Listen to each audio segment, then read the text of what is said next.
미나상 곤니찌와. 여러분 안녕하세요. 일본어 성형 한자 기초 마스터의 한선희입니다.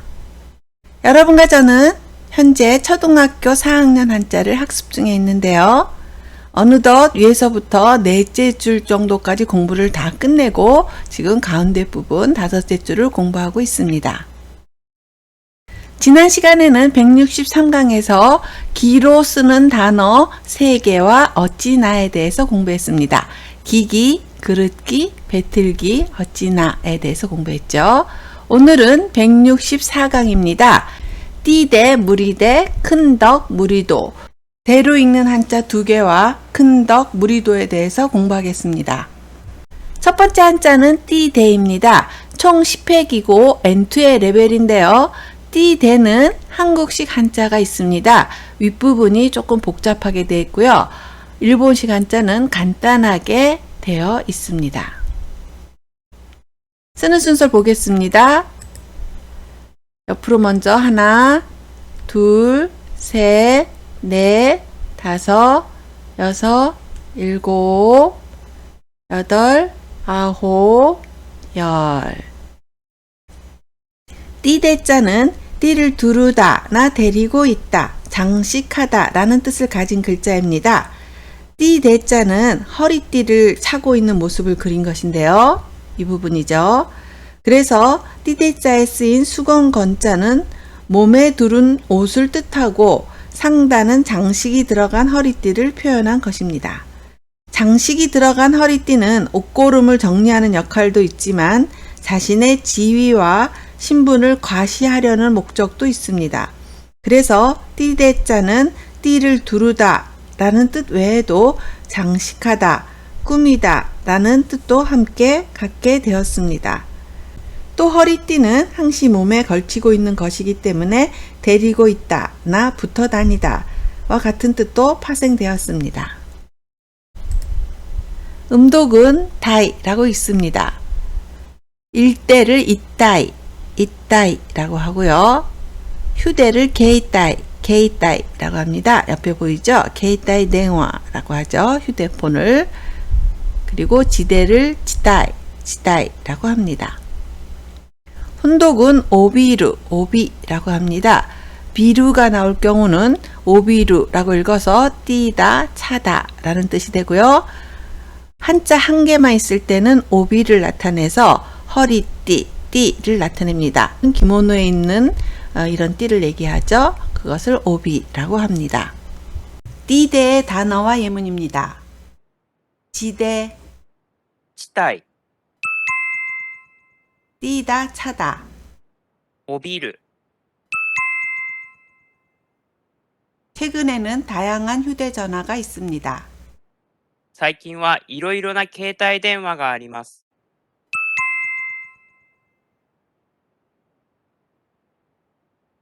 띠를 매는 방법을 압니까? 帯の結び方を知っていますか？ 네, 잘 따라하셨습니다. 두 번째 한자는 무리대입니다. 총 12획이고요. N1의 레벨입니다. 무리대도 한국식 한자와 일본식 한자가 있는데요. 거의 비슷하고 오른쪽의 윗부분만 다릅니다. 윗부분만 산같이 되어 있는 것이 한국식 한자고요. 점과 같은 형태로 이렇게 되어 있는 것이 일본식 한자입니다. 쓰는 순서를 보겠습니다. 옆에 하나, 둘, 셋, 넷, 다섯, 여섯, 일곱, 여덟, 아홉, 열, 열하나, 열둘. 무리대자는 무리나 때, 군대라는 뜻을 가진 글자입니다. 무리대자는 언덕 부자와 멧돼지 숫자가 결합한 모습인데요. 멧돼지 숫자는 멧돼지가 풀숲을 헤치고 나가는 모습을 그린 것으로 멧돼지라는 뜻이 있습니다. 그런데 무리대자의 상형문을 보면 언덕 아래로 떨어지는 사람이 그려져 있습니다.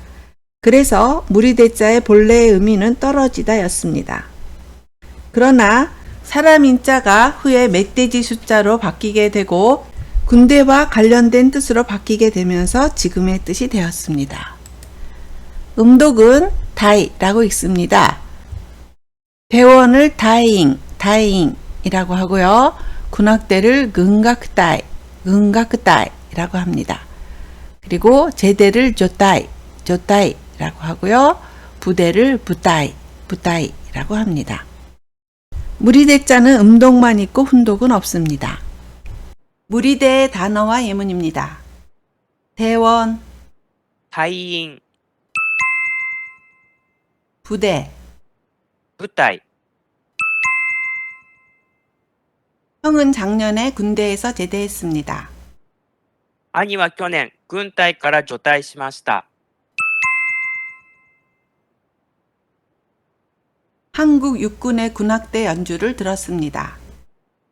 韓国陸軍の軍楽隊の演奏を聞きました。 네, 잘하셨습니다. 세 번째 한자는 큰 덕입니다. 총 14획이고요. N1의 레벨인데요.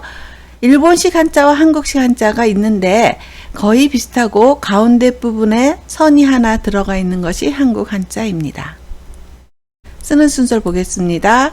위에서부터 하나, 둘, 셋, 넷, 다섯, 여섯, 일곱, 여덟, 아홉, 열, 열하나, 열둘, 열셋, 열넷. 큰 덕자는 은덕이나 선행이라는 뜻을 가진 글자입니다. 큰 덕자는 조금 걸을 척자와 고들 직자, 마음 심자가 결합한 모습입니다. 큰 덕자는 사람의 행실이 바르다라는 뜻을 위해 만든 글자입니다. 그래서 고들 직자는 곱게 바라보는 눈빛을 그린 것이고 이 부분이죠. 마음 심자는 고든 마음가짐이라는 뜻을 표현하고 있습니다. 여기에 길을 뜻하는 조금 걸을 척자가 있기 때문에 큰 덕자는 고든 마음으로 길을 걷는 사람이라는 뜻으로 해석되는 것입니다. 음독은 도쿠라고 있습니다. 도쿠요라고 읽어서 덕용을 나타내는데요. 쓰기 좋고 값이 싼 거를 얘기합니다. 우리나라에서는 덕용이란 표시를 안 하고 세일할 때 1+1이라고 얘기를 많이 하는데 일본에서는 이와 같이 오토쿠요라고 덕용이라는 표시를 해서 보통 때보다 양이 많은 것이다 라는 것을 나타낼 때 이런 표현을 씁니다. 도쿠요, 오토쿠요라고 합니다. 악덕을 악토크라고 하고요. 도덕을 노토크라고 합니다. 큰 덕도 음독만 있고 훈독은 없습니다. 큰 덕의 단어와 예문입니다. 악덕, 悪徳、 도덕, 道徳、 슈퍼에서 싸고 좋은 세제를 샀습니다. スーパーで特用の洗剤を買いました。 악덕 상술에 주의하세요. 悪徳商法に気をつけてください。 네, 잘하셨습니다. 오늘의 네 번째 한자는 무리도입니다. 총 10획이고요. N2의 레벨입니다. 쓰는 순서를 보겠습니다. 위에서부터 하나, 둘, 셋, 넷, 다섯, 여섯, 일곱, 여덟, 아홉, 열. 무리도자는 무리나 제자라는 뜻을 가진 글자입니다. 무리도자는 조금 걸을 척자와 달릴 주자가 결합한 모습입니다. 그러나 상형문에 나온 무리도자를 보면 흑토자와 발지자만이 그려져 있습니다. 그리고 흑토자 주위로는 점을 찍어 흙먼지가 날리는 모습을 표현하고 있습니다. 이것은 발을 내디디며 길을 걸어가고 있다는 뜻입니다. 그 후 여기에 조금 걸을 척자가 더해지면서 길을 걷다라는 뜻을 강조하게 되었습니다. 그래서 무리도의 본래 의미는 걷다나 보행이었으나 후에 같은 길을 함께 걸어간다는 의미가 파생되면서 무리나 제자라는 뜻이 더해지게 되었습니다. 음독은 도라고 읽습니다. 도보를 도호라고 읽고요. 도로, 헛수고를 나타낼 때는 도로라고 합니다. 그리고 세이또, 특별히 중고등학생을 얘기하는데요. 이럴 때 세이또라고 합니다. 무리도자도 음독만 있고 훈독은 없습니다. 무리도의 단어와 예문입니다. 헛수고, 徒労、 중고등학생, 生徒、 역까지 도보로 5분입니다. 駅まで徒歩5分です。 요시다 선생님은 학생에게 인기가 있습니다. 吉田先生は生徒から人気があります。 네, 잘하셨습니다. 오늘 배운 4개의 한자를 복습하겠습니다. 띠대입니다. 띠대, 지대를 지다이, 지다이라고 하고요. 여기 그림은 고조지다이, 공장지대를 나타내고 있습니다. 그리고 비류가 나오면 오비류라고 읽어서 띠다, 차다 라는 뜻이 됩니다. 세 번째 한자는 무리대입니다. 대원을 다잉, 다잉이라고 하고요. 부대를 부다이, 부다이라고 합니다. 큰 덕입니다. 악덕을 아크토크, 아크토크라고 하고요. 도덕을 노토크, 노토크라고 합니다.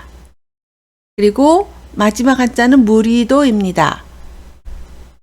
도로라고 읽어서 도로 헛수고를 나타냅니다. 도로나 헛수고라고 하죠. 그리고 세이또, 특별히 중학교, 고등학교 학생을 얘기할 때는 세이또라고 합니다. 그래서 그림과 같은 중고등학생을 나타낼 때는 세이또라고 하고요. 대학생은 각세, 각세라고 합니다. 네, 오늘은 164강에서 띠대, 무리대, 큰덕, 무리도에 대해서 공부했습니다. 다음 시간에는 165강에서 또 12개의 한자를 복습하겠습니다. 기로 읽는 한자 3개와 그리고 니은으로 시작하는 한자, 디귿으로 시작하는 한자, 그리고 오늘 배운 대로 읽는 한자 2개와 큰덕과 무리도에 대해서 공부하겠습니다. 네, 4학년 한자가 시작돼서 벌써 40자가 넘어서 50자 정도 배우고 있죠. 차츰차츰 한자가 많아지지만 계속 반복하시면 됩니다. 여러분들은 단어장에 기입하시면서 앞으로 나가면서 또 가끔 앞부분 지나간 것을 보시고 반복하시면 잘 외워질 겁니다. 포기하지 마시고 계속 열심히 공부해 주세요. 오늘도 수고 많으셨어요. 다음 시간에 또 만나요.